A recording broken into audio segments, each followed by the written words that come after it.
আপনাদের অদ্ভুত এক ধরনের দোকানের সন্ধান দেব আজ। তবে দেখতে দোকান হলেও এগুলো দোকান কিনা সেটা আপনারাই দেখে নিন। স্থান মুন্সিগঞ্জের শ্রীনগর, গাদিঘাট নতুন বাজার এলাকা। অন্তত 20টি এমন দোকান দেখলাম আমরা, কিন্তু সেই দোকানে কোনো মালামাল নেই, থাকছে মানুষ। অবাক হচ্ছেন?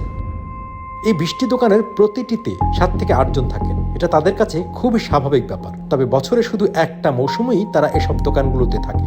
এই যে একটা রুম দেখতে পাচ্ছেন, এখানে এই জায়গাতে আমরা 8 জন থাকি। এটা আমাদের জন্য হোটেল, আর মনে করেন যে একটা পিকনিক সিস্টেম আইছি আমরা সব। এই তো আপনার সবটি একটি আপনার খাওয়া দাওয়া করবো বা মাস্তি টাস্তি করছি, কাম কাজ করে ধরলেন চলে যাবো। সবে এক জেলার লোক, মনে করেন যে আমাদের বাড়ির সবারই পাঞ্জরি সব দল হয়ে আসি। আপনার 2 জন বা 3 জন বা 5 জন এরকম হয়ে আসি। আর এবার মনে করেন যে আমরা 8 জন আসছি, তো আমরা সব জোড়া আসছি, মানে আমরা সব ভাই মিলে আসছি।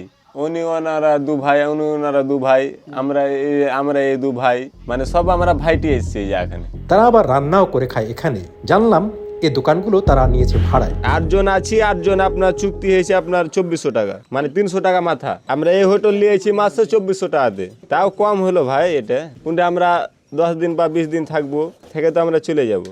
তো আপনার আলু টালু কুটা বা কিভাবে করতে পেলে তো জানি না, কিন্তু এমন একটা পরিস্থিতি দেখেন যে বিদেশের এমন একটা পরিস্থিতি যে ধরলেন না জানলেও করতে হবে। ধরলেন মনে করেন যে আঞ্জর পাঞ্জরে আমরা কোনোদিন যাইনি বা রাঁধিনি, এখন ধরলেন বিদেশ আইসি, এখন রান্ধা খাইতেই হবে। না খাওয়া রান্ধা ছাড়া তো আমাদের কোনো উপায় নেই। আর না রাঁধলে বা না জানলে মনে করেন যে না খেয়ে থাকতে হবে গোটা রাত। ভাত কে কটি খাবি রে? কইবে মানে বেশি খেলে সমস্যা।